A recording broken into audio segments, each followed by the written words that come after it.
الرحيم وعلى آل إبراهيم في العالمين إنك حميد مجيد.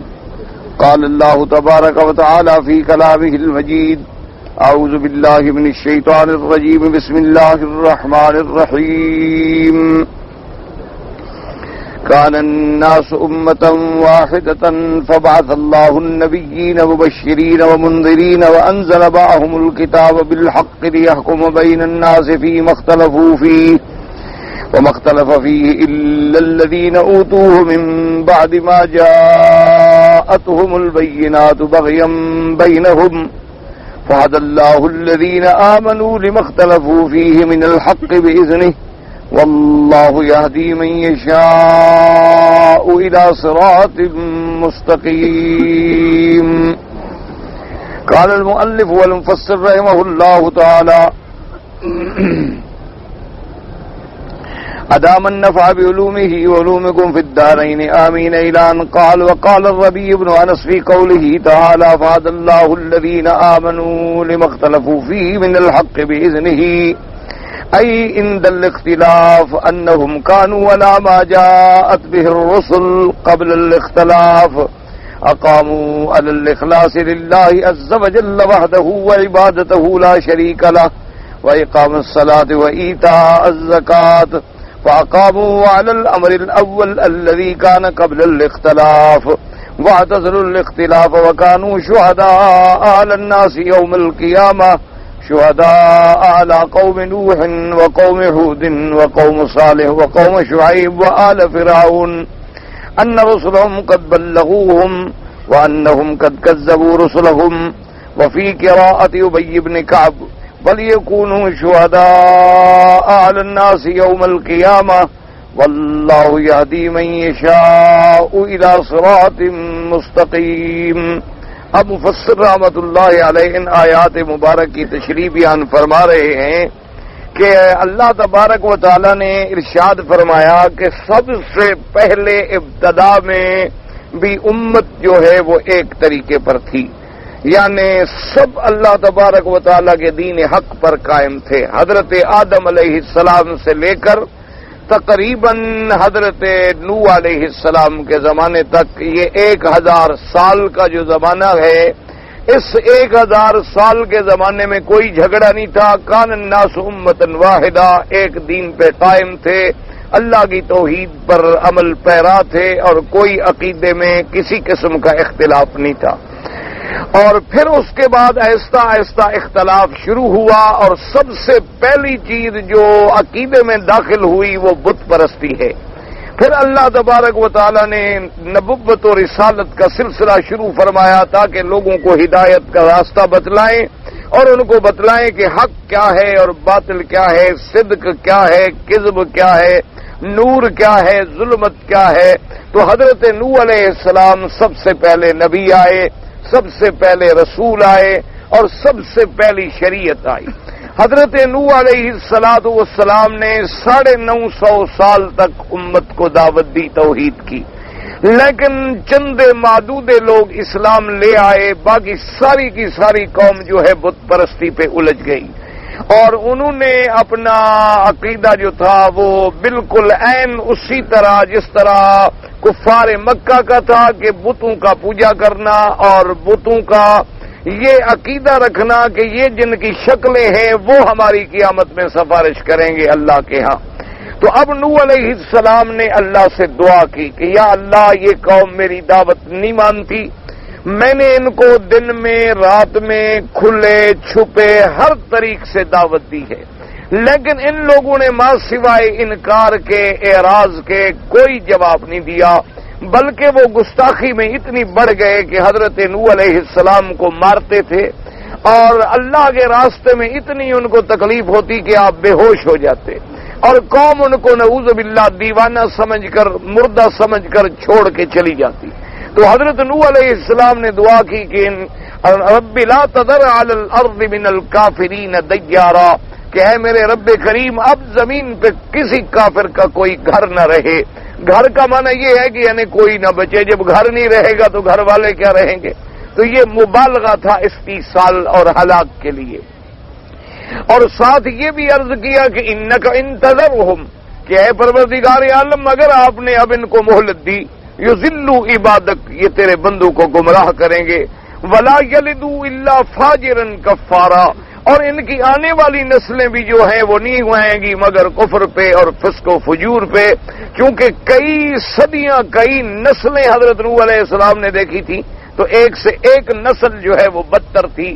اللہ نے ان کی دعا منظور کی، طوفان آیا پوری دنیا پہ اور کوئی نہ بچا مگر وہ لوگ جو نوح علیہ السلام کے ساتھ کشتی میں تھے، اور ان کا تعداد تقریباً جو مفسرین نے لکھی ہے وہ 80 کی تعداد تھی۔ ان میں حضرت نوح علیہ السلام کے 3 بیٹے بھی تھے، ایک کا نام سام تھا، ایک کا نام حام تھا اور ایک کا نام یافس تھا۔ تو پھر جتنی دنیا میں یہ ذریت چلی ہے نسل در نسل، یہ ان 3 کی اولاد ہے، یا وہ سامی ہیں یا حامی ہیں یا یافس کی اولاد ہیں۔ یہ جتنی عرب علاقے ہیں یہ تقریباً سب سامی النسل ہیں، یہ سب سامی کی اولاد ہیں۔ اور اسی طریقے سے جتنی افریقن لوگ ہیں یعنی جتنی افریقی ممالک ہیں یہ تقریباً حام سے نسبت رکھتے ہیں۔ اسی طرح ترک اور ماورا نہر کا جتنی علاقہ ہے یہ سب جو ہے تقریباً یافس کی اولاد ہیں، یعنی تمام اب آدم ثانی کا لقب ملا حضرت نوح علیہ السلام کو۔ تو اب جب ساری قوم ہلاک ہو گئی تو کون بچے؟ نوح علیہ السلام اور ایمان والے۔ تو اب بھی صرف یعنی زمین پہ ایک عقیدہ تھا، جیسے آدم علیہ السلام سے لے کر 1000 سال تک ایک عقیدہ تھا۔ نوح علیہ السلام کے طوفان کے بعد جو بچ گئے تو وہ بھی ایک عقیدے پہ تھے۔ پھر اس کے بعد پھر اختلاف کا دور شروع ہوا، پھر پیغمبر آتے گئے، کتابیں آتی گئیں، ہدایت فرماتے گئے، حتیٰ کہ آخر زمان آیا جس میں اللہ نے اپنا آخری نبی سرکار مدینہ خاتم الانبیاء حبیب کبریا صلی اللہ علیہ وآلہ آلہ و اصحابہ وسلم تسلیما کثیرا کثیرا، اللہ کے کروڑوں صلاۃ و سلام ہوں، اللہ نے آپ کو بھیجا۔ آپ کی نبوت کے بعد نبوت بھی ختم، شریعت بھی ختم، قرآن کے بعد کتاب بھی ختم، اب وحی کا سلسلہ بھی ختم، تو اب ہدایت جو ہے قیامت تک وہ اسی قرآن مقدس سے ہوگی اور دین اسلام سے ہوگی۔ تو یہ اللہ نے امت محمد مصطفیٰ صلی اللہ علیہ وسلم پہ ہدایت فرمائی کہ پہلی امتیں جس اختلاف میں پڑ گئی تھیں اللہ نے حضور کی امت کو ہمیشہ الحمدللہ اس جانب پہ رکھا جو ہدایت والی جانب ہے۔ اب دیکھیں کہ جیسے یوم میں دن میں جھگڑا ہوا تو یہودیوں نے ہفتہ چنا اور نصرانیوں نے اتوار، لیکن جو افضل دن تھا اس کی ہدایت اللہ نے محمد مصطفیٰ کی امت کو فرمائی کہ ہمیں جمعہ کا دن ملا جو سید الایام ہے، وَهَدَى اللَّهُ الَّذِينَ آمَنُوا لِمَا اخْتَلَفُوا فِيهِ، اللہ نے فرمایا ہم نے ایمان والوں کو ہدایت دی ان چیزوں میں جن میں پہلے لوگ جھگڑے میں پڑ گئے، لیکن ہم نے ایمان والوں کو ہدایت دی۔ اسی طریقے سے آپ دیکھیں کہ اب یہود اور نصارہ کا اختلاف ہوا، یہودیوں نے عیسیٰ علیہ السلام کو نعوذ باللہ نعوذ باللہ نعوذ باللہ یوسف النجار کا بیٹا کہہ دیا، یعنی حلال کا بیٹا ماننے پر بھی تیار نہ ہوئے، اور نصرانیوں نے انہیں خدا کا بیٹا بنا دیا اور خدا بنا دیا۔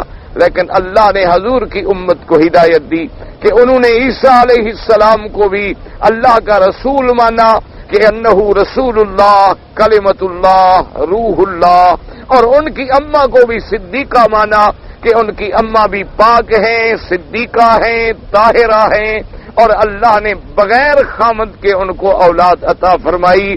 تو یہ عقیدہ صحیح جو ہے یہ امت محمد مصطفیٰ کو ملا صلی اللہ علیہ وآلہ آلہ وصحابہ وسلم تسلیما کثیرا کثیرا۔ اور اسی طرح دیکھیں کہ اب حضرت ابراہیم علیہ السلام میں بھی انہوں نے اختلاف کیا۔ یہودیوں نے کہا کہ ابراہیم علیہ السلام نعوذ باللہ یہودی تھے، نصرانیوں نے کہا کہ ابراہیم علیہ السلام نعوذ باللہ نصرانی تھے، مشرکین مکہ نے کہا کہ نہیں نہیں نہیں نعوذ باللہ وہ تو ہمارے عقیدے پہ تھے، ہم تو ان کے کعبے کے وارث ہیں، جو ابراہیم علیہ السلام نے کعبہ بنایا تھا وہ تو ہمارے دین پہ تھے، ہم ملت ابراہیم پہ ہیں۔ اللہ نے اس میں بھی امت محمد مصطفیٰ کو ہدایت کی۔ اللہ نے فرمایا ما کان ابراہیم یہودیا ولا نصرانیا ولكن كان حنيفا مسلما وما كان من المشركين. ابراہیم علیہ السلام نہ یہودی تھے، نہ نصرانی تھے، نہ مشرک تھے، وہ تو مسلمان تھے. وہ تو اسی دین پہ تھے جس دین پہ محمد رسول اللہ ہیں صلی اللہ علیہ وعلا آلہ واصحابہ وسلم تسلیما کثیرا کثیرا. تو اس بات میں بھی اللہ نے امت محمد مصطفیٰ کو ہدایت کی. اسی طرح آپ دیکھیں کہ کعبے میں بھی انہوں نے اختلاف کیا. بعض نے کہا کہ نہیں جناب ہمارا کعبہ تو صرف مشرق ہے، اور بعض نے کہا کہ نہیں ہمارا کعبہ جو ہے وہ تو شام ہے، بیت المقدس ہے. اللہ تبارک و تعالی نے امت محمد مصطفیٰ صلی اللہ علیہ وسلم کو ہدایت فرمائی، اور جو اصل کعبہ ہے ملت ابراہیمی، جو صحیح معنوں میں سب سے اول کعبہ جو ہے وہ کعبہ ابراہیمی ہے. یہ جو مشہور ہے کہ مسجد اقصی قبلہ اول ہے، یہ بات غلط ہے. قبلہ اول اللہ کا کعبہ ہے. پھر کچھ عرصے کے لیے اللہ نے بیت المقدس کو کعبہ بنایا، پھر حضور کی دعا سے اللہ نے پھر اصل کعبے کی طرف لوٹا دیا. ان اول بیت وضع للناس للذی ببکۃ مبارکا وہدی للعالمین. اور اسی طرح اللہ نے فرمایا قد نرى تقلب وجهك في السماء فَلَنُوَلِّيَنَّكَ قِبْلَةً تَرْضَاهَا. ہم آپ کو اس قبلے کی طرف پھیر رہے ہیں جو آپ کو پسند ہے. تو اگر یہ قبلہ نہیں تھا تو اس کو پہلے قبلہ کہنے کی ضرورت ہی نہیں تھی. تو لہذا اصل میں قبلہ اول بھی یہی کعبہ تھا، اور البیت الاول بھی یہی کعبہ تھا، اور سب سے پہلا گھر بھی دنیا میں یہی کعبہ تھا. پھر کچھ عرصے کے لیے انبیاء نے بھی اور میرے آقا محمد مصطفیٰ نے بھی ابتدائے اسلام میں، مکی زندگی میں بھی اور مدنی زندگی میں بھی 17 مہینے تک بیت المقدس نماز پڑھی، اور 17 مہینے کے بعد اللہ کے حکم سے پھر کعبے کی طرف رخ پھیرا. تو اس لیے لوگوں میں مشہور یہ ہو گیا کہ حضور چونکہ پہلے مسجد المقدس کی طرف نماز پڑھتے تھے کہ قبلہ اول، اور قبلہ اول جو ہے وہ مسجد اقصی ہے. حالانکہ قبلہ اول جو ہے وہ یہی کعبہ ہے، اور قبلہ آخر جو ہے وہ یہی کعبہ ہے. اور یہی کعبہ جو ہے مسلمانوں کا حیًّا بھی یہی کعبہ ہے اور میتاً بھی یہی کعبہ ہے. یعنی جب تک مومن زندہ ہو تب بھی اسی کعبے کی طرف رخ کرے گا، اور جب موت آئے پھر بھی اس کا رخ جو ہے وہ اسی کعبے کی طرف ہوگا. تو اللہ تبارک و تعالی نے دیکھیں کتنا بڑا انعام فرمایا کہ فَهَدَى اللَّهُ الَّذِينَ آمَنُوا لِمَا اخْتَلَفُوا فِيهِ مِنَ الْحَقِّ بِإِذْنِهِ. اللہ نے فرمایا کہ ہم نے ان کو ہدایت عطا فرما دی. اور اسی طریقے سے اب دیکھیں کہ سب سے پہلے اہم عبادت ہے نماز. اب نماز میں بھی پہلی قوموں کا یہود و نصارہ کا اختلاف تھا. بعض لوگ نماز میں سجدہ کرتے تھے، رکوع نہیں کرتے تھے، بعض رکوع کرتے تھے اور سجدہ نہیں کرتے تھے.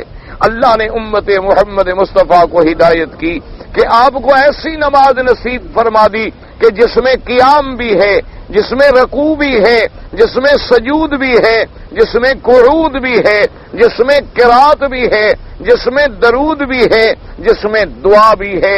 اتنی جامع عبادت کسی امت کو نہیں ملی جو امت محمد مصطفیٰ صلی اللہ علیہ وعلا آلہ واصحابہ وسلم تسلیما کثیرا کثیرا. بلکہ بعض علماء نے تو یہ لکھا ہے کہ جیسے قرآن فرماتا ہے کل قد علم صلاتہ وتسبیحہ، اللہ نے ہر چیز کو اس کی نماز اور تسبیح سکھلا دی ہے. تو انہوں نے کہا کہ پہاڑوں کی نماز پہ غور کرو تو گویا وہ اتحیات میں بیٹھے ہوئے ہیں، اس کے علاوہ ان کی اور کوئی کیفیت نہیں ہے. انہوں نے کہا درختوں پہ غور کرو تو قیام کی حالت میں کھڑے ہوئے ہیں. اسی طریقے سے جانوروں پہ غور کرو تو کوئی رکوع میں ہے اور کوئی سجدے میں پڑے ہوئے ہیں، لیکن سب کو کوئی ایک کیفیت ملی ہے، ساری کیفیتیں نہیں ملی. تو یہ شان بھی امت محمد مصطفیٰ کا ہے صلی اللہ علیہ وعلا آلہ واصحابہ وسلم تسلیما کثیرا کہ اللہ نے آپ کو ایسی نماز عطا فرمائی جو جامع ہے. اسی طرح پہلی امتوں کا اس میں بھی اختلاف تھا کہ روزہ کیا ہے. بعض لوگ ایسا کرتے تھے کہ دن کا ظہر تک روزہ ہے، شام کو روزہ نہیں. بعض ظہر سے روزہ رکھتے تھے، شام تک روزہ ہے، پہلے حصے میں روزہ نہیں ہے. بعض لوگ کہتے تھے کہ چلو بھی روزہ رکھ کے رات کو روزہ رکھ لیں گے، سو جائیں گے، دن کو روزے کی کوئی ضرورت نہیں ہے. تو اس روزے میں بھی ان کا اختلاف ہوا.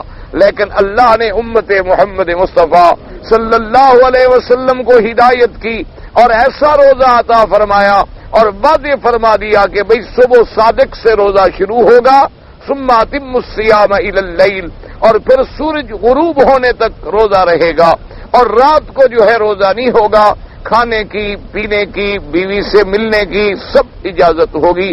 تو یہ نعمت بھی اللہ تبارک و تعالی نے حضور صلی اللہ علیہ وسلم کی امت کو عنایت عطا فرمائی۔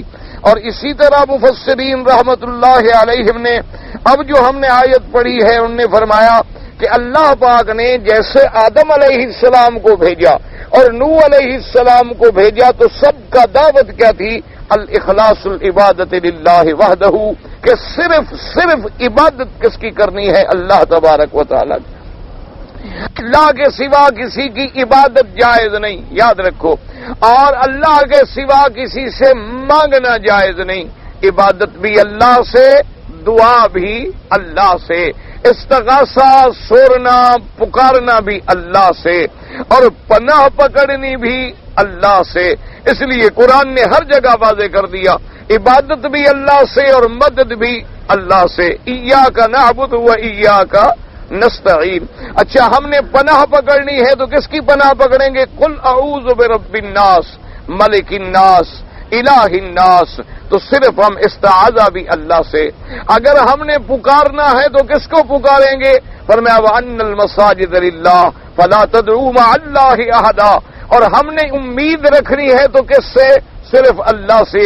وَمَنْ كَانَ يَرْجُو لِقَاءَ رَبِّهِ فَلْيَعْمَلْ عَمَلًا صَالِحًا وَلَا يُشْرِكْ بِعِبَادَةِ رَبِّهِ أَحَدًا۔ اسی طرح یاد رکھ لیں کہ عبادت بھی خالص اللہ کے لیے، دعا بھی خالص اللہ سے، استعانت بھی خالص اللہ سے، اور توکل بھی خالص اللہ پہ۔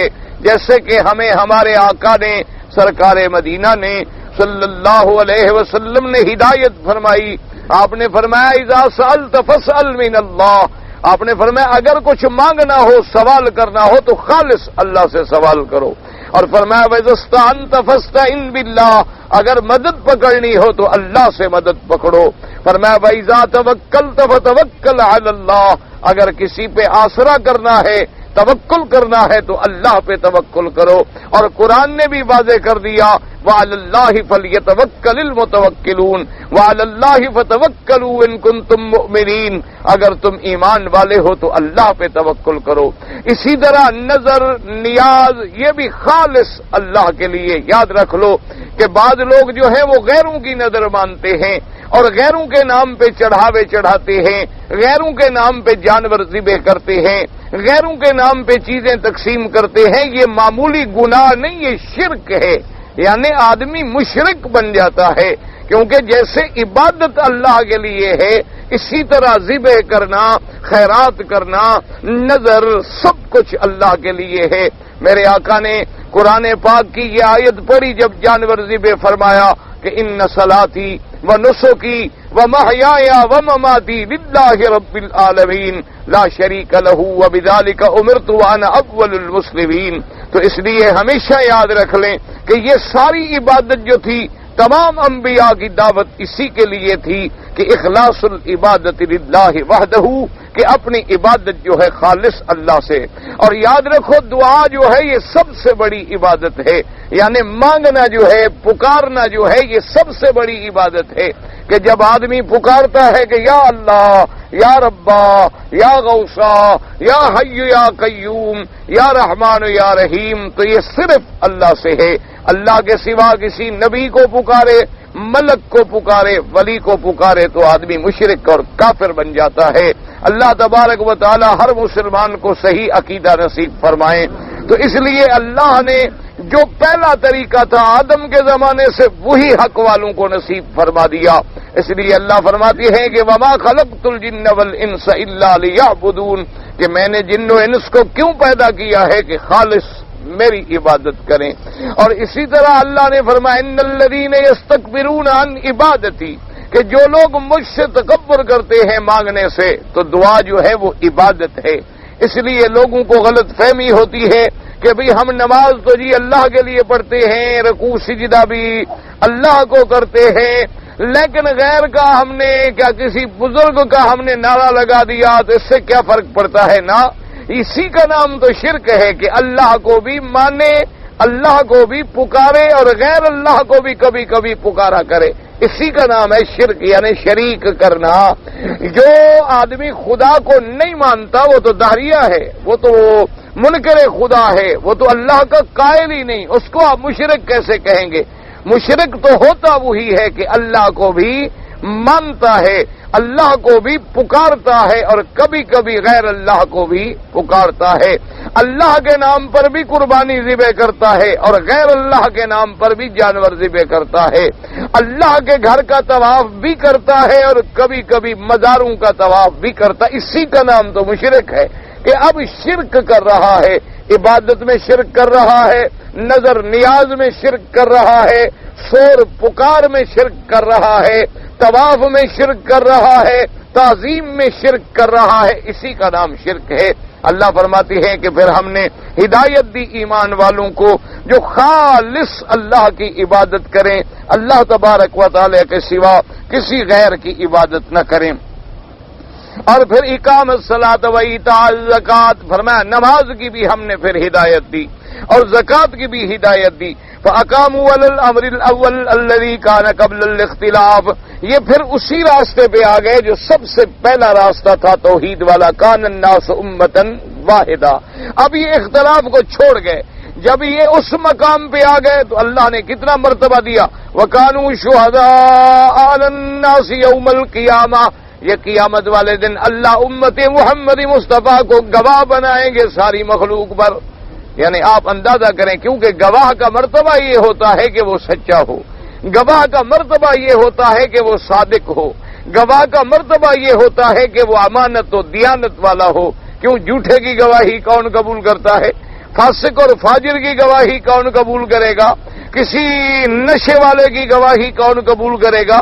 تو جب اللہ نے حضور کی امت کو گواہ بنایا تو یہ کتنا بڑا مرتبہ ہے، حتیٰ کہ حدیثوں میں آتا ہے، جیسے فرماتی شہداء علی قوم نوح و قوم عاد و قوم ہود، اللہ پاک نے تمام انبیاء کی قومیں، اللہ فرماتے ہیں قیامت والے دن جب میدان حشر ہوگا، وَإِن مِّنْ أُمَّةٍ إِلَّا خَلَا فِيهَا نَذِيرٌ، ہم نے پہلے کوئی امت ایسی نہیں گزری جس میں ڈرانے والا نہیں بھیجا، نبی بھیجا، پیغمبر بھیجے، رسول بھیجے، کتابیں بھیجی۔ اب جب قیامت کا دن آئے گا، اللہ تبارک و تعالی ہر نبی اور اس کی امت کو کھڑا کریں گے، ان کی امت سے پوچھیں گے کہ بھئی آپ کو دعوت توحید پہنچی؟ تو بعض امتوں کا یہ عالم ہے کہ وہ وہاں میدان حشر میں بھی مکر جائیں گی کہ نہیں جی نہیں، ہمیں تو توحید سمجھائی نہیں گئی۔ اللہ پاک نبیوں سے فرمائیں گے کہ نوح علیہ السلام تم نے توحید پہنچائی؟ کہیں گے جی ہم نے پہنچائی۔ تو اللہ فرمائیں گے کہ اچھا اس بات پہ گواہی دو، تو امت محمد مصطفیٰ گواہی دے گی، حضور کی امت گواہی دے گی کہ یا اللہ تیرے نبی سچے ہیں، حضرت نوح سچے ہیں، انہوں نے دعوت پہنچائی ہے لیکن قوم نے تکذیب کی ہے۔ اب جناب ان کو گواہی کیسے دیں گے؟ وہ کہیں گے کہ اللہ کے نبی نے ہمیں اپنے پاک پیغمبر حضرت محمد مصطفیٰ صلی اللہ علیہ وسلم نے خبر دی ہے کہ ہر نبی نے سچی دعوت پہنچا دی ہے، تو ہم اپنے نبی کے فرمان پہ گواہی دے رہے ہیں۔ جب ہمیں حضور نے فرما دیا تو ہمارا نبی سچا، ہمارا پیغمبر سچا، ہمارا آقا سچا، ہمیں اس نے خبر دے دی ہے تو حضور کے فرمان پہ سب گواہی دیں گے۔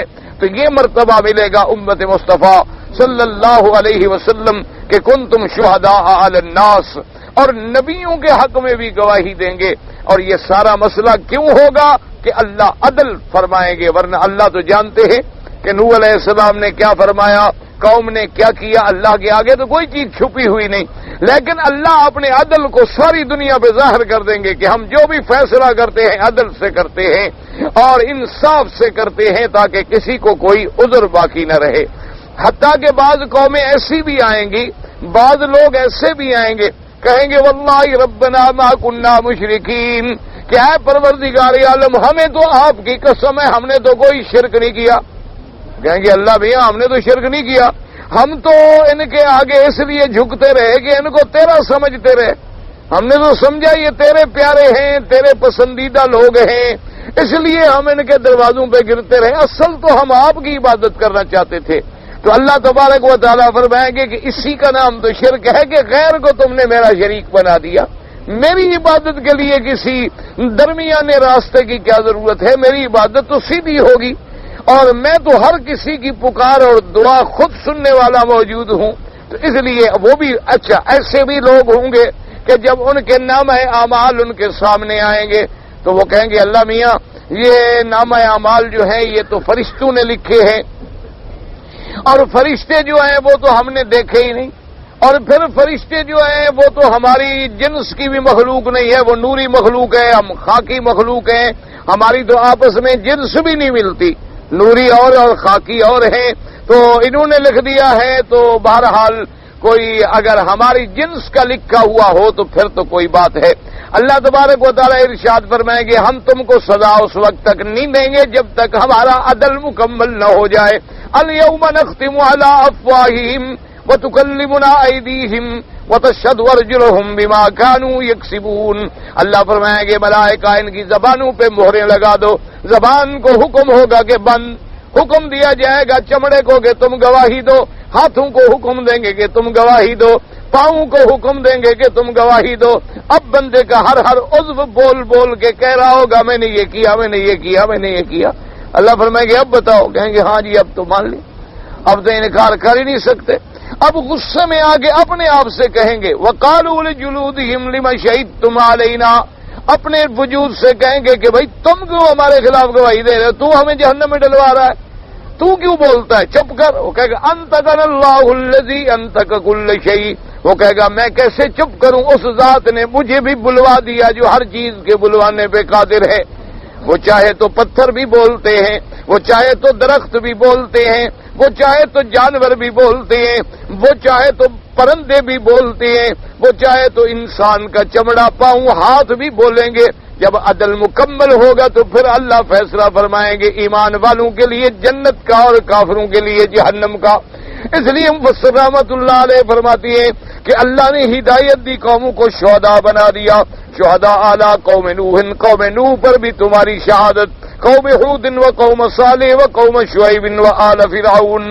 اور وہ گواہی کیا ہوگی، ان رسلہم قد بلغوہم، کہ ان کو پیغمبروں نے تیرا دین پہنچایا، اور گواہی کیا ہوگی وَأَنَّهُمْ قَدْ كَذَّبُوا رُسُلَهُمْ، کہ مولا ان قوموں نے اپنے پیغمبر جو آئے ان کے زمانے میں ان کی تکذیب کی۔ اللہ تیرے نبی سچے ہیں، تیرے پیغمبر سچے ہیں، یہ جھوٹے لوگ ہیں، ان کے پاس تیرے نبی بھی آئے، پیغمبر بھی آئے، توحید کی دعوت بھی ملی، لیکن انہوں نے اپنی دنیا کی ہوس میں اور دنیا کی خواہشات میں الجھ کر تیرے پیغمبروں کی تکذیب کی ہے۔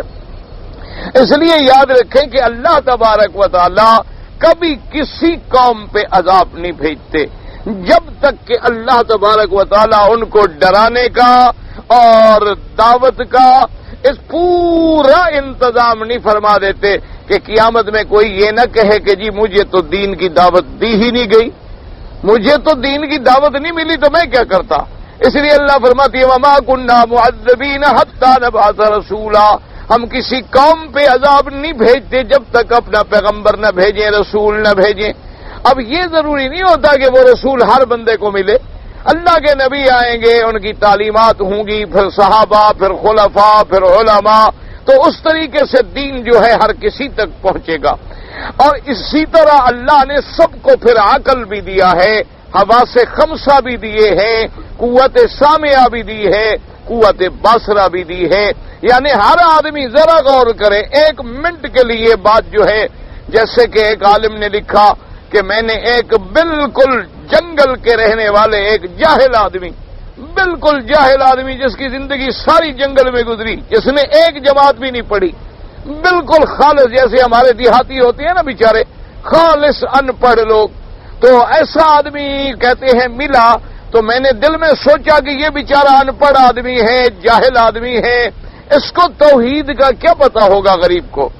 تو میں نے اس سے پوچھا، میں نے کہا بھی آپ مسلمان ہیں؟ اس نے کہا جی الحمدللہ میں مسلمان ہوں، لا الہ الا اللہ محمد الرسول اللہ۔ تو میں نے کہا کہ آپ کا کیا عقیدہ ہے کہ خدا ہے؟ اس نے کہا بالکل اللہ ہے۔ میں نے کہا تمہیں کیسے پتہ چلا تم نے خدا دیکھا ہے؟ تم نے خدا دیکھا ہے؟ اس نے کہا جی نہیں۔ تو نے کہا جب ایک چیز کو تم نے دیکھا ہی تم کیسے کہتے ہو کہ خدا ہے؟ تو وہ جاہل بدو بیچارہ بالکل ان پڑھ تو وہ ہنس پڑا. اس نے کہا کہ عجیب آدمی یار مولوی صاحب, تم اتنے بڑے مولوی لگتے ہو مجھے, یہ دیکھو یہ کیا ہے. اس نے کہا جی یہ تو مینگنی ہے بکری کی. اس نے کہا اچھا یہ کیا پڑا ہے. اس نے کہا یہ اونٹ کی لید ہے. اس نے کہا اچھا یہ کیا ہے. اس نے کہا یہ گٹھلی ہے. کس چیز کی گٹھلی ہے. اس نے کہا جی کھجور کی. اس نے کہا یار مولوی صاحب تمہارا دماغ ٹھیک ہے, یہ مینگنی دیکھ کے آدمی بکری تک پہنچ جاتا ہے, لید دیکھ کے اونٹ پہ پہنچ جاتا ہے, اتنی سی گٹھلی دیکھ کے کھجور کے درخت پہ پہنچ جاتا ہے, یہ ساری کائنات دیکھ کے خدا کو نہیں سمجھ سکتا. انہوں نے کہا کیسے آدمی ہیں تم, بڑے مولوی بنے پھرتے ہو, عجیب بات ہے. اس نے کہا یار یہ ایک کھجور کا دانہ پہ یہ گٹھلی پڑی ہوتی ہے, آدمی کہتا ہے یار یہ تو کھجور کی گٹھلی ہے, یہ آم کی گٹھلی ہے, اور یہ جناب یہ جو ہے جی یہ پاؤں جو ہے نا جی یہ تو معلوم ہوتا ہے جی ہرن کا پاؤں ہے, اور یہ نہیں یہ ہرن کا نہیں جناب, یہ بکری کا پاؤں ہے. یہ جو ہے نہیں جناب یہ گائے کا پاؤں ہے, صاف بڑا پاؤں ہے یار, یہ بکری کا چھوٹا ہوتا ہے, یہ گائے کا پاؤں. یہ کیا ہے جی بندے کا. اس نے کہا یہ نشان بندے پر پہنچا دیتے ہیں, جانور پر پہنچا دیتی ہے. اتنا بڑا آسمان زمین سارا کارخانہ بغیر خدا کے چل رہا ہے. تو مولوی صاحب نے کہا کہ میں نے دل میں کہا الحمدللہ کہ اللہ تیرا شکر ہے, تب تو ہدایت دینے پہ آتا ہے تو ایک جنگل میں رہنے والے کو بھی توحید سمجھ آ جاتی, اور جب تو ناراض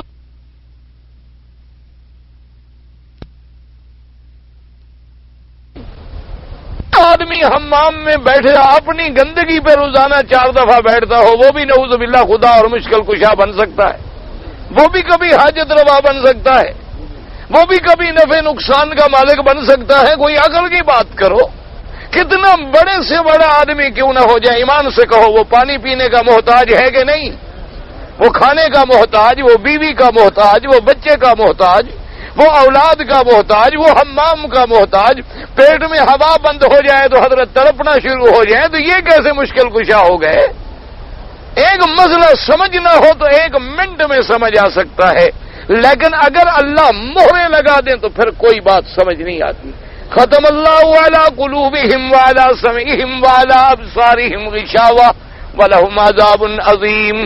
اللہ فرماتی ہے ہم دلوں پر بھی مہر لگا دیتی ہیں, کانوں میں بھی پردے ڈال دیتی ہیں, آنکھوں پہ بھی پردے چڑھا دیتی ہیں, پھر ان کو حق نظر ہی نہیں آتا, حق کی بات سنائی ہی نہیں دیتی, اور کوئی سچا مسئلہ سمجھ نہیں آتا. آپ دیکھیں کتنے پڑھے لکھے لوگ ہیں قادیانی ہیں, یعنی آپ اندازہ کریں کہ بڑے بڑے پڑھے لکھے لوگ ہم نے دیکھے ہیں جنہوں نے ڈبل ایم اے, ٹرپل ایم اے اور پی ایچ ڈی اور پتہ نہیں کیا کیا ڈگریاں لی ہوئی ہیں. ڈگریاں لکھو تو پورا صفحہ ختم ہو جائے, لیکن مرزا غلام احمد کو نبی مانتے.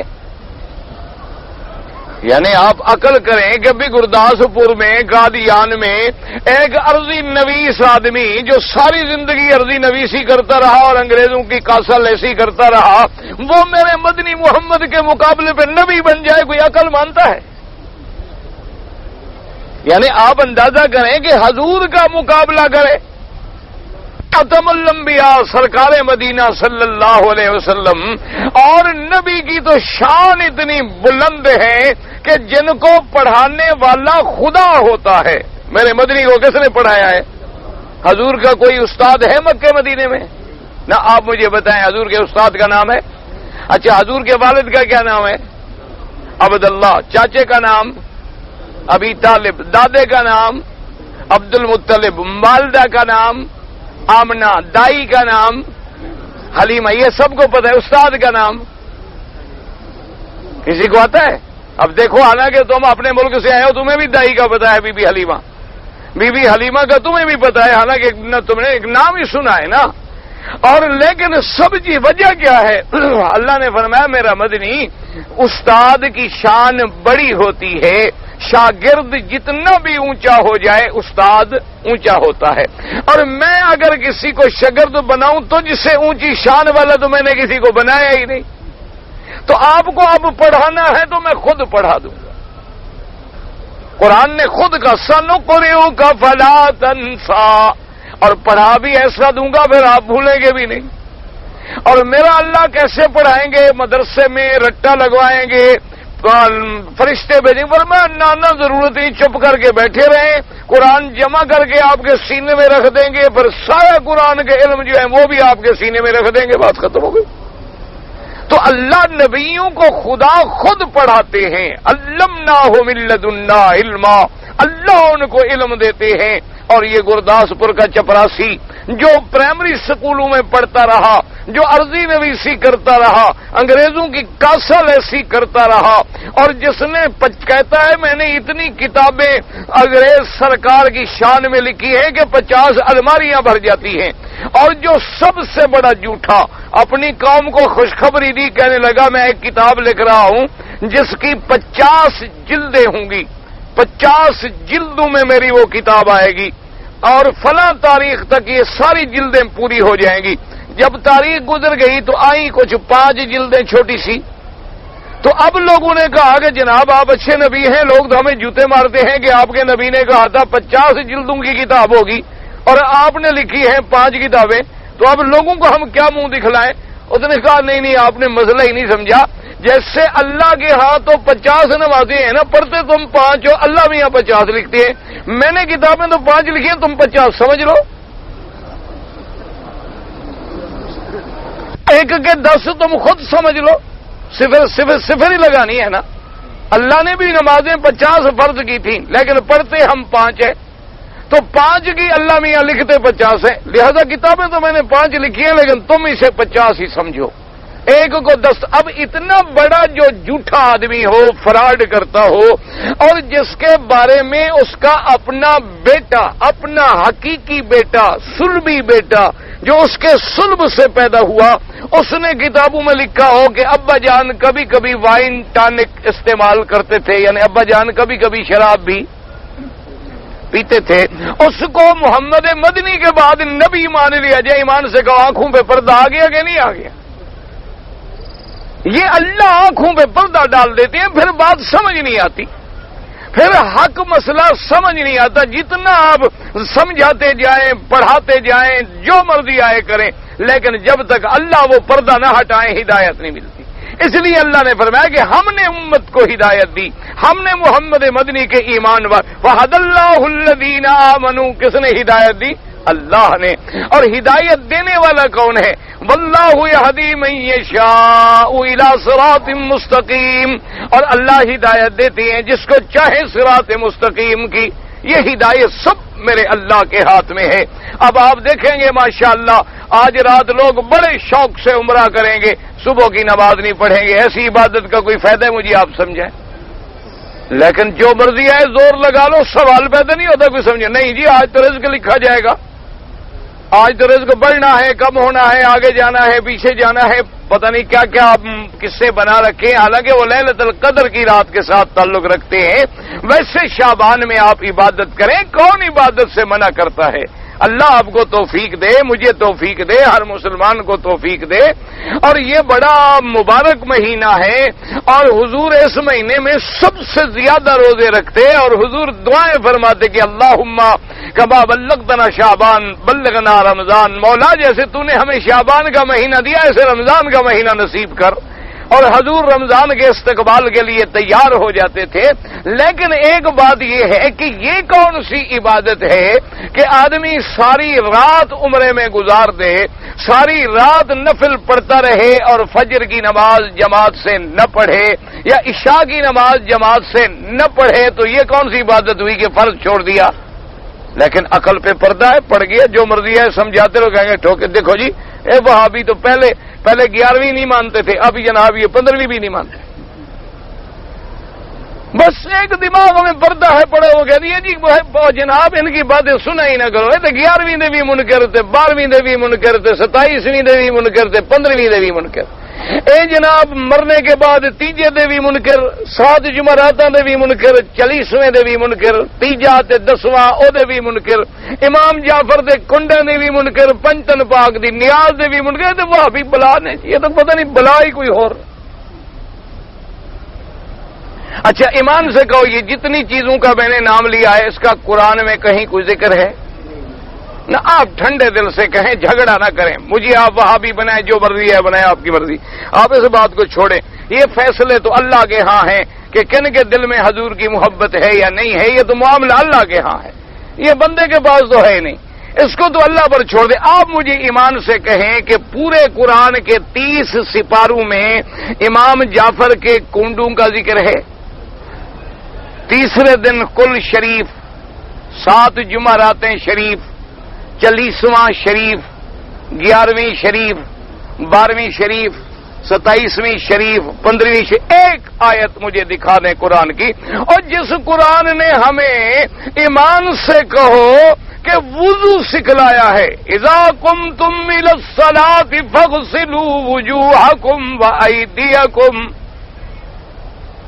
جس قرآن نے ہمیں وضو سکھلایا، جس قرآن نے ہمیں یہ سکھلایا کہ پوچھا گیا کہ میرے مدنی اگر عورت حیض کے ساتھ ہو تو خاوند مل سکتا ہے کہ نہیں مل سکتا؟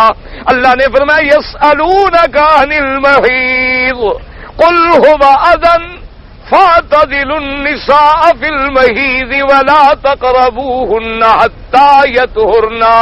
اللہ نے فرمایا میرے مدنی اپنی امت کو بتا دو کہ حیض پلیدی ہے، حیض اذا ہے، حیض کے دنوں میں کوئی اپنی بیوی سے نہیں مل سکتا جب تک کہ بیوی پاک نہ ہو جائے، غسل نہ کر لے۔ اللہ نے حیض کا مسئلہ بھی بتا دیا، اللہ نے دودھ پینے کا مسئلہ بھی بتا دیا، فرمایا کہ والوالدات یرضعن اولادہن، اپنی مائیں اپنے بچوں کو دودھ پلائیں، اور میرا اللہ کتنی عرصہ پلائیں؟ 10 سال 20 سال، فرمایا حولین کاملین، صرف 2 سال تک دودھ پلائیں۔ اللہ نے دودھ کا مسئلہ بھی ہمیں قرآن میں سمجھا دیا، اللہ تبارک و تعالیٰ نے وضو کا مسئلہ بھی قرآن میں سمجھا دیا۔ میرا اللہ اگر ہم رات کو نماز پڑھیں، اللہ نے فرمایا رات کی نماز میں بڑی برکتیں ہیں، رات کو جاگا کرو، ان ناشئۃ اللیل ہی اشد وطئا واقوم قیلا۔ اللہ نے فرمایا رات کی نماز مجھے بڑی پسند ہے، کیونکہ رات کا اندھیرا ہے، تجھے میرے سوا دیکھنے والا کوئی نہیں، تو ریاض سے بھی دور ہے، شہرت سے بھی دور ہے، کوئی نہیں دیکھتا، کمرے میں ہاتھ باندھے صرف میری رضا کے لیے تو کھڑا ہے۔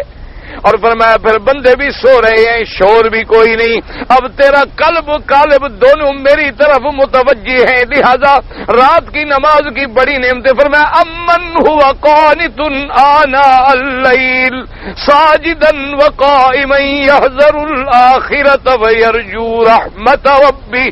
اللہ نے فرمایا کہ میرا وہ بندہ جو رات میں کھڑا ہوا ہے، کبھی سجدے میں ہے، کبھی قیام میں ہے، کبھی رکوع میں ہے، مجھ سے آخرت کے عذاب سے ڈر رہا ہے، میری رحمت کی امیدیں لگا کے کھڑا ہوا ہے۔ کوئی ایک مسئلے کے بارے میں بتائیں، اللہ کے قرآن نے یا تو تفصیل سے بتا دیا یا اجمال سے بتا دیا، اور تفصیل میرے مدنی پاک کی زبان مبارک پہ آ گئی۔ اسی طرح دیکھیں عید الفطر کے بارے میں اللہ نے قرآن میں بتلا دیا، اشہر الحرام کے بارے میں اللہ نے قرآن میں بتلا دیا، حج کے مہینے اللہ نے قرآن میں بتلا دیے، حتیٰ کہ یہ بھی بتلا دیا کہ مینا میں ہم کب تک رہیں۔ اللہ پاک نے سارا قرآن بتا، الحج اشہر معلومات، اور وہاں بھی فرما دیا فمن تعجل فی یومین فلا اثم علیہ۔ اے حاجیو اگر تم عید کا دن گزار کے 11 اور 12 کی کنکریاں مار کے مکے آ جاؤ تو کوئی حرج نہیں، جائز ہے۔ ومن تأخر فلا اثم علیہ، اگر تم 13 کو بھی رہنا چاہو اور 13 کی کنکریاں مار کے آؤ تو تم پر کوئی حرج نہیں ہے۔ اس لیے اللہ سے پوچھا گیا کہ اللہ میاں یہ اشہر الحرام کیا ہے؟ یسألونک عن الشہر الحرام، کہ اشہر الحرام کیا ہے، ایام معلومات کیا ہے، اشہر معلومات کیا ہے، ایام معدودات کیا ہے۔ اللہ نے ہمیں یہ بھی بتا دیا کہ میں نے امت رسول پہ رحمت کر کے ایک رات سال میں رکھی ہے جو لیلۃ القدر کی رات ہے، اگر وہ کسی کو نصیب ہو جائے، فرمایا ایک رات کی عبادت جو ہے خیر من الف شہر، 1000 مہینے کی عبادت سے بہتر ہے۔ یہ سارا کچھ قرآن نے بتا دیا۔ ایک نہیں بتایا تو تیری 11ویں نہیں بتائی، 12ویں نہیں بتائی، 27ویں نہیں بتائی، 15ویں نہیں بتائی، 3واں 10واں 7واں 40واں نہیں بتایا، کیوں؟ اس کا مطلب یہ ہوا کہ یہ سب کچھ ہم نے بعد میں گھڑا ہے. اگر یہ دین ہوتا تو میرا مدنی ضرور بتا کے ہمیں جاتے، کیونکہ دین مکمل ہو گیا محمد مصطفیٰ صلی اللہ علیہ وسلم پر. الیوم اکملت لکم دینکم واتممت علیکم نعمتی ورضیت لکم الاسلام دینا. اچھا اگر نفلی روزے رکھے میرا اللہ، فرضی روزے کتنے ہیں؟ فرمایا کتب علیکم الصیام کما کتب علی الذین من قبلکم. اور میرا اللہ وہ کس مہینے میں ہے؟ فرمایا شہر رمضان الذی انزل فیہ القرآن. روزے فرض جو ہے وہ رمضان میں میرا اللہ. اس کے بعد حضور نے فرمایا من صام ستا من شوال، اگر کوئی 6 روزے شوال کے بھی رکھ لے تو گویا سارا سال روزے رکھے. یہ بھی میرے مدنی نے بتلا دیا. اور حضور نے فرمایا اس سے بھی زیادہ روزے رکھنا چاہتے ہو تو 3 روزے رکھا کرو، 13، 14، 15 ان کے روزے رکھا کرو. فرمایا اس سے بھی زیادہ رکھنا چاہتے ہو تو پھر ہر سوموار اور جمعرات کو روزہ رکھا کرو. اور اگر اس سے بھی زیادہ رکھنا چاہتے ہو تو فرمایا صیام داؤد رکھا کرو، صوم یوم و افطار یوم، ایک دن روزہ ایک دن افطار، ایک دن روزہ ایک دن افطار. اللہ نے یہ سارے مسئلے ہمیں قرآن میں حل کر دیے ہیں. روزے بھی بتلا دیے، حج بھی بتلا دیا، زکوٰۃ بھی بتلا دی، نمازیں بھی بتلا دی. اللہ پاک نے ہجرت کے مسئلے بھی بتلا دیے. اللہ تبارک و تعالیٰ نے اللہ میاں نکاح کوئی کرنا چاہے تو کیسے کرے؟ فَانكِحُوا مَا طَابَ لَكُم مِّنَ النِّسَاءِ. میرا اللہ اگر بیوی بیاں میں جھگڑا ہے تو کیا کرے؟ فرمایا الطلاق مرتان فإمساك بمعروف او تسریح بإحسان. یعنی ہر مسئلہ اللہ کے قرآن میں ہے، تو صرف یہ مسئلے نہیں ہیں. وجہ کیا ہے؟ بس لوگوں کے پردے پڑے ہوئے ہیں، جو رواج بن گیا ہے اس رواج پہ چل رہے ہیں. جو مرضی آئے سمجھاؤ، جب تک اللہ ہدایت نہ دے کوئی سمجھنے کے لیے تیار نہیں ہوتا. جس کو جو عادت ہو گئی ہے سارا سال ان کو والدین یاد نہیں آئیں گے. 10 محرم کو جا کے باپ کی قبر پہ مٹی بھی ڈالائیں گے اور دال بھی ڈالائیں گے کہ چلو ابا جان آج تو دال کھا لیں، خوشی کا دن ہے 10 محرم کا. اپنے لیے بکرے کھاتے ہیں، باپ کے لیے دال ڈالاتے ہیں. پتہ نہیں یہ مسئلہ کون سا ہے. جتنی مرضی ہے سمجھاؤ، کوئی سمجھنے کے لیے تیار نہیں. ایک عادت ہے، ایک رواج ہے، ایک معاشرے میں ایک چیز ہے، وہ عادت بن گئی ہے، بس بن گئی ہے. جو مرضی ہے کہتے رہو، جو مرضی ہے سمجھ. وجہ یہی ہے، یاد رکھو کہ ہدایت کس کے ہاتھ میں ہے؟ اللہ کے ہاتھ میں ہے. جب تک وہ ہدایت نہ دے لاکھ مولوی مکی لاکھ مولوی بدری ٹکر مارتے رہیں. جو مرضی آئے لوگوں نے اللہ کے نبی کا قرآن سن کے نہیں مانا تو ہم مولوی ٹکے کے آدمی، ہماری کیا حیثیت ہے؟ اللہ کے نبی کی زبان سے سنا، حضور کے ہاتھوں میں معجزے دیکھے. یعنی آپ اندازہ کریں کہ ایک دن ابو جہل لعنت اللہ علیہ حضور کے سامنے آ گیا، کہنے لگا اچھا جی آج آپ کا اور ہمارا فیصلہ. حضور نے فرمایا کیا بات؟ کہنے لگا میرے ہاتھ میں جو چیز ہے اگر آپ بتا دیں تو میں آپ کو نبی مان لوں گا. حالانکہ جہالت کی بات ہے، یہ کوئی نبوت کا امتحان اسی میں ہے کہ وہ آپ کی مٹھی کی چیزیں بتائے. اور نبی تو ہمیں جنت کی خبریں دیتے ہیں، ہمیں آسمانوں کی خبریں دیتے ہیں. یہ تو سوال بھی جاہل والا سوال ہے. تھا جو ابو جہل جہالت کا باپ، ورنہ میرے مدنی کی شان کہاں اور یہ سوال کہاں؟ حضور پاک مسکرائے، فرمایا ابو جہل کیا کہہ رہے ہو؟ یہ تو بچے بھی کھیلتے ہیں، بتاتے رہتے ہیں ہاتھ میں کیا ہے کیا نہیں ہے کیا ہے، کبھی سچ ہو گیا کبھی جھوٹ ہو گیا. یہ کیا پوچھ رہے ہو؟ نے کہا بس میں نے آج یہ فیصلہ کر لیا. حضور نے فرمایا پھر سنو، تم نے سوال غلط کیا ہے. میں جواب پھر اپنے شان کے مطابق دینا چاہتا ہوں. میں نہیں بتاتا کہ تیرے ہاتھ میں کیا ہے، جو تیرے ہاتھ میں ہے اگر وہ بتا دے کہ میں کون ہوں تو پھر کلمہ پڑھ لو گے؟ تو نے کہا ہاں جی. حضور پاک نے دعا مانگی، کنکریوں نے کہا اشہد ان لا الہ الا اللہ واشہد ان محمد رسول اللہ. اللہ چاہے تو پتھر کو بلوا دے. صحیح بخاری میں حدیث موجود ہے، میرے پاک نبی نے فرمایا کہ مکے کی ایک گلی میں ایک پتھر ہے، فرمایا میں آج بھی اس کو پہچانتا ہوں. ابھی مجھے نبوت بھی نہیں ملی تھی، میں گزرتا تھا تو مجھ پہ پتھر سلام کہتا تھا. تو اللہ پاک پتھر کو بلوا دیں، اللہ جانوروں کو بلوا دیں، اللہ اونٹوں کو بلوا دیں. اونٹ نے آگے حضور کو شکایت کی کہ مالک مجھ سے زیادہ کام لیتا ہے. جانوروں نے آگے شکایت کی. درخت رونے لگ گئے فراق رسول پاک صلی اللہ علیہ وسلم میں، تو ہمارا ایمان ہے اللہ تبارک و تعالی، لیکن جب تک خدا ہدایت نہ دے مسئلہ سمجھ نہیں آتا۔ عمرے پہ آتے ہیں ماشاء اللہ، طواف کرتے ہیں، کعبہ شریف میں جاتے ہیں، عمرے کرتے ہیں، جبل نور کی چوٹی پہ چڑھ جاتے ہیں جہاں قرآن اترا ہے، غار ثور میں جاتے ہیں جہاں محمد مدنی ہجرت کی رات پناہ لی ہے، لیکن جب واپس جاتے ہیں تو کہتے ہیں ماشاء اللہ پیر صاحب تیری بڑی مہربانی ہے جو مکہ مدینہ دکھا چھوڑی ہے۔ بس عقیدہ یہ، اس کا کوئی حل ہے؟ نہ ایمان سے کہیں کوئی حل ہے، نہ غار ثور میں کیوں حضور پاک کیوں تشریف لے گئے؟ ہجرت کی رات حضور کہاں تشریف لے گئے؟ وہ غار کہاں ہے؟ مکے میں ہے نا، پہاڑ کا نام کیا؟ جبل ثور۔ کتنی دن رہے؟ ہاں جی 3 دن۔ کیوں؟ امت کو سبق ملا کہ بھئی دشمن سے چھپنا پڑے تو شریعت میں جائز ہے، اور حفاظت کے لیے غار بھی تلاش کی گئی بھی۔ یوں نہ کرو کہ باہر کھڑے رہو دشمن میرا کیا کر لے گا، مارے گولی جی، میں بڑا پیر ہوں پہنچا ہوا، گولی نکل جائے گی پیر صاحب کھڑے رہیں گے، پتہ نہیں لگے گا۔ کوئی پیری شیری نہیں دیکھتی، گولی بڑی اندھی ہوتی، آنکھیں بھی نہیں رکھتی پاگل، نہ وہ نمازی کو دیکھتی ہے نہ پیر کو دیکھتی ہے۔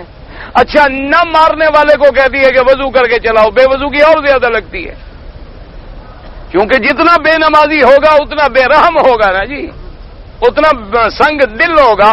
تو اس لیے اسلام نے ہمیں سبق دیا اور اللہ نے ہمیں سبق پڑھایا کہ جو غار میں چھپنا چاہتا ہو وہ خدا نہیں ہوتا، وہ خدا کی مدد کا محتاج ہوتا ہے۔ غار میں پناہ لی ہے، ابو بکر جیسا ساتھی ہے، گھبرا رہا، اللہ نے فرمایا میرا مت نہیں کہہ دو، مت گھبراؤ، میں جو تمہارے ساتھ ہوں۔ تو ساتھ کون ہے؟ اللہ ہے۔ مدد کرنے والا کون ہے؟ اللہ ہے۔ نصرت کرنے والا کون ہے؟ اللہ ہے۔ حفاظت کرنے والا کون ہے؟ اللہ ہے۔ تو جب میرے مدنی کی حفاظت خدا کرتا ہے تو ہماری حفاظت لوگ کرتے ہیں۔ اس لیے اپنے عقیدے، لیکن ہدایت ملے گی کب؟ جب اللہ ہدایت دے گا۔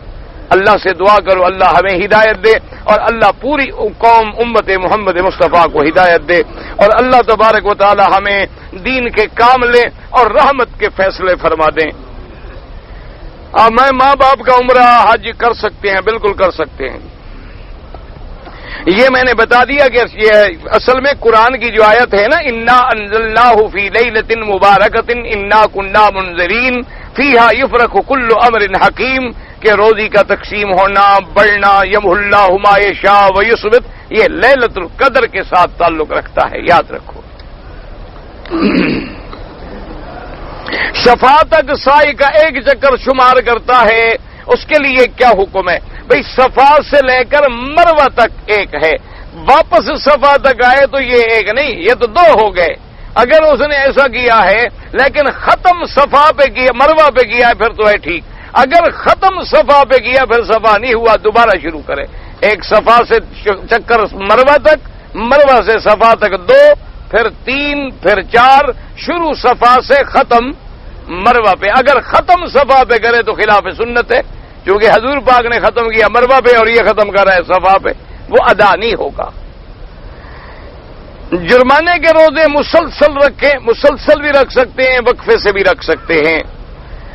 یہاں کی حکومت اسلامی حکومت ہے، بالکل اللہ کی رحمت سے اسلامی حکومت ہے، ان کا نظام کتاب اللہ ہے، سنت رسول اللہ ہے، ہر جگہ الحمدللہ قاضی ہے، ہر جگہ دارالافتاء ہے، ہر جگہ امر بالمعروف والنہی عن المنکر ہے۔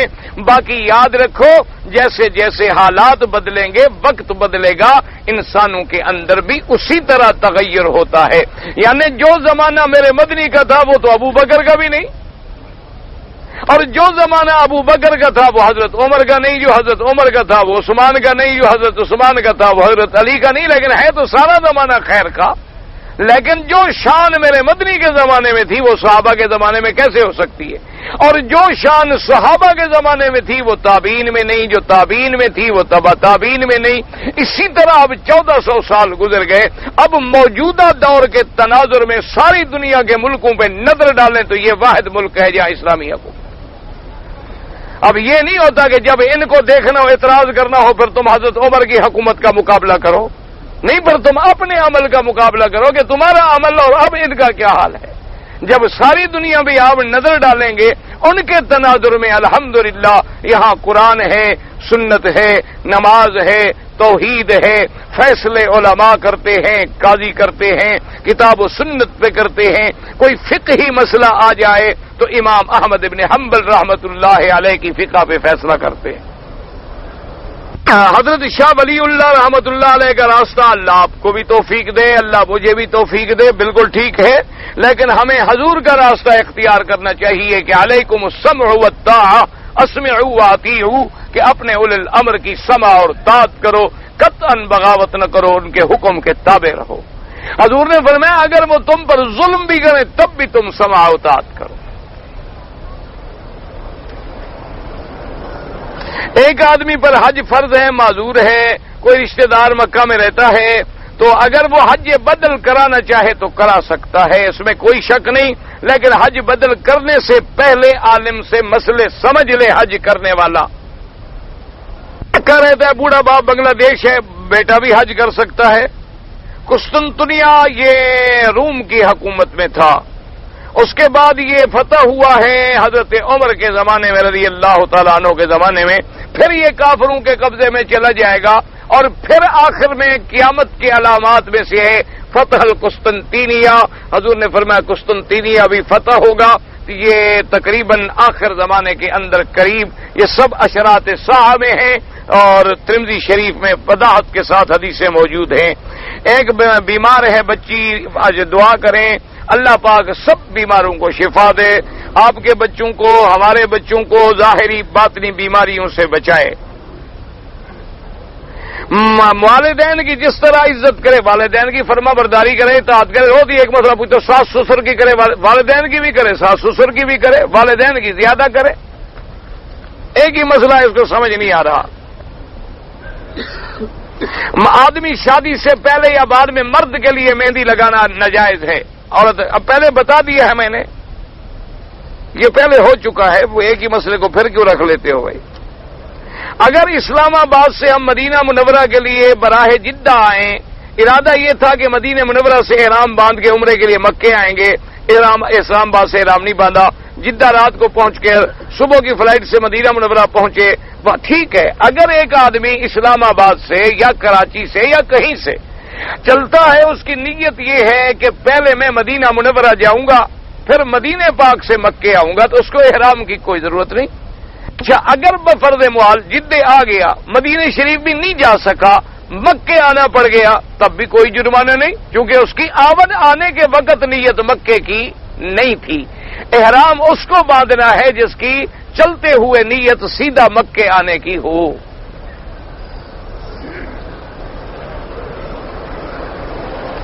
جان سے تسبیح ملتی ہے کہ بتایا جاتا ہے کہ کوئی زہریلی چیز سانپ بچھو کھا جائے تو وہ تسبیح پھیرنے سے ٹھیک ہو جاتا ہے، تو ایسے ہوگا جیسے گازبان میں یا گل بنفشہ میں اللہ نے ایک اثر رکھا ہے نا، گلے کو ٹھیک کر دیتا ہے، ایسے کوئی پتھر میں ایسی چیز ہو تو اللہ قادر ہے، میں تو جانتا نہیں۔ اگر ایسی کوئی تسبیح ہوتی تو ان کو تو کبھی بچھو نہ کھاتے جی، ان کو تو پھر بچھو کبھی لڑتا ہی نہ، تسبیح دیکھ کے بچھو بھاگ جاتا۔ اور حضور نے فرمایا بچھو ایسا بے حیا ہے کہ یہ نبی کا بھی حیا نہیں کرتا، اور میں بچھو ایسا بے حیا ہے کہ یہ نبی کو بھی ڈنگ مار لیتا ہے۔ بہرحال اگر پتھر میں دیکھو نا جی، بعض پتھر ٹھنڈے ہوتے ہیں، بعض گرم ہوتے ہیں، بعض ملکوں میں پہاڑ ہیں آپ نے دیکھا ٹھنڈے ہوتے، بعض پہاڑ ہیں جو گرم ہوتے ہیں۔ اچھا، بعض پہاڑ ہیں جن میں میگنیٹ اثرات ہوتے ہیں، مقناطیسی۔ اچھا، ایسے اب آپ جائیں نا طائف میں، آپ گاڑی میں جا رہے ہوں کان بند ہو جائیں گے، تو یہ مختلف ہوتے ہیں۔ اگر کسی پتھر میں اللہ نے کوئی چیز رکھی ہے تو نفع نقصان تو نہیں، یہ تو ایسے ہے جیسے خواص ہیں کسی چیز میں اللہ نے رکھ دی ہے، بعض چیزیں ٹھنڈی ہیں، بعض چیزیں گرم ہیں، بعض پھل ٹھنڈے ہیں، بعض پھل گرم ہیں۔ مدینہ منورہ اگر ہم جائیں تو جانے سے پہلے طواف الوداع کریں، ہاں بالکل بہتر یہی ہے، کیوں موت حیات کا کیا پتہ ہے، پھر مکے آئیں گے نہیں آئیں گے، زندگی ہوگی تو آئیں گے نا۔ اگر پیچھے ہاتھ باندھے تو وہ جہنم میں جائے گا. دعا کرو اللہ کسی کو جہنم میں نہ لے جائے. ویسے علماء نے منع کیا ہے کہ یوں ہاتھ باندھنا جو ہے یہ متکبرین کی علامت ہے, تکبر کی علامت ہے. ایسے نہیں باندھنا چاہیے. اب یہ تھوڑا ہے کہ بس ہاتھ باندھنے میں جہنم چلا جائے. اللہ بچائے, کیوں جہنم جائے گا؟ جہنم میں انشاءاللہ کافر جائیں گے, ہم کیوں جائیں؟ دعا کرو اللہ ہم سب کو جنت الفردوس دے. اللہ ہر کلمے پڑھنے والے کو جنت الفردوس نصیب فرمائے. کافر کو تھوڑے ہیں جہنم بھرنے کے لیے اللہ کے پاس, بڑے کافر ہیں جنوں شنوں میں. 999 ان میں جائے گا, ایک بندو میں جائے گا. حضرت ابراہیم علیہ السلام کی قبر مبارک شام میں ہے. آپ وہاں جا کے, ابراہیم الخلیل ایک جگہ کا نام ہے, وہاں پہنچ جائیں اگر آپ کو قبر شریف پہ جانا ہے. اگر ہم خادم حرم میں پڑی ہوئی تصویر, ٹوپی, پنسل وغیرہ اٹھا لیں, بالکل نہ اٹھائیں. خادم اسی لیے رکھا گیا ہے آپ کو کہ آپ حرم شریف میں جو چیز ملے ختم. اللہ کے بندے اٹھاؤ تو جمع کرو. اب سسر اور بہو پاکستان سے آ رہے تھے عمرے کے لیے. بہو کو ماہواری کے دن تھے, انہوں نے سسر کو بھی احرام نہیں باندھ دیا. دونوں نے غلطی کی. بہو بھی باندھ سکتی تھی, سسر بھی باندھ سکتا تھا. عورت اگر حیض کی حالت میں ہو احرام باندھنا جائز ہے, کوئی منع نہیں. لیکن مصیبت یہ ہے نا, مسئلہ تم بعد میں پوچھتے ہو, غلطی پہلے کرتے ہو. عورت اگر حیض میں بھی ہے تو عورت غسل کر کے لبیک اللہ لبیک پڑھ لے, نہ نماز پڑھے, کچھ نہ کرے, مکے میں آ جائے, جب پاک ہو جائے اپنا عمرہ پورا کر لے, بات ختم ہو گئی. تو عمرہ اب چونکہ دونوں نے نہیں کیا, دونوں عمرہ بھی قضا کریں اور ایک ایک بکری بطور دم بھی ادا کریں. احرام اتارنے کے بعد 10 منٹ کے اندر اندر میں نے سر منڈوا لیا, ٹھیک ہو گیا. بیت اللہ شریف کا دروازہ حضرت ابراہیم نے تعمیر کیا تھا؟ بالکل نہیں تعمیر کیا تھا. وہ تو حضرت ابراہیم کے بعد تو کئی تعمیریں ہو گئی. پھر اس کے بعد قبیلہ جرہم نے تعمیر کی, پھر قریش نے تعمیر کی, پھر حضرت عبداللہ ابن زبیر نے تعمیر کی, پھر حجاج نے, تو کئی تعمیریں بدل گئیں. جب حج بیت اللہ تعمیر ہوا تو حجر اسود جس جگہ اب ہے اسی جگہ تھا, نیچے رکھا ہوا تھا, اٹھا کے رکھ دیا گیا. قریش لڑ پڑے تھے کہ ہم رکھیں گے. ہاں, حمام کے اندر اگر ہم کپڑا باندھے بغیر ننگے ہیں, یعنی کپڑا نہیں ہے, وضو کریں تو وضو ہو جائے گا. اچھا, ننگے کا غسل ہو جاتا ہے؟ یہ مسئلہ مجھے آپ بتائیں. غسل کرو تو ہو جائے گا, تو جب بڑی چیز ہو جاتی ہے چھوٹا وضو کو رک جاتا ہے. اللہ کے بندے وضو بھی ہو جاتا ہے, غسل بھی ہو جاتا ہے, دروازہ بند ہے, کسا ختم ہو گیا. نماز جنازہ میں اگر ہم تکبیریں 2-3 ہو جائیں بعد میں آئیں, تو جب امام سلام پھیرے آپ جلدی سے تکبیریں پوری کر لیں. اللہ اکبر اللہ اکبر اللہ اکبر, پھر سلام پھیر دیں.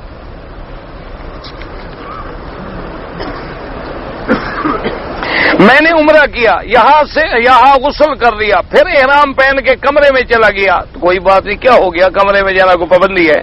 رکن یمانی یمن کی طرف ہے, ہاتھ لگانا, بوسہ نہیں دینا. والدین کے لیے حج عمرہ جائز ہے. یہ شعبان یہ سارا مسئلہ ہو چکا ہے. آج تیجا کرتے ہیں, بالکل حرام ہے, ناجائز ہے. جو آج لوگ اونٹ ذبح کرتے ہیں اس کا کھانا بھی ناجائز ہے.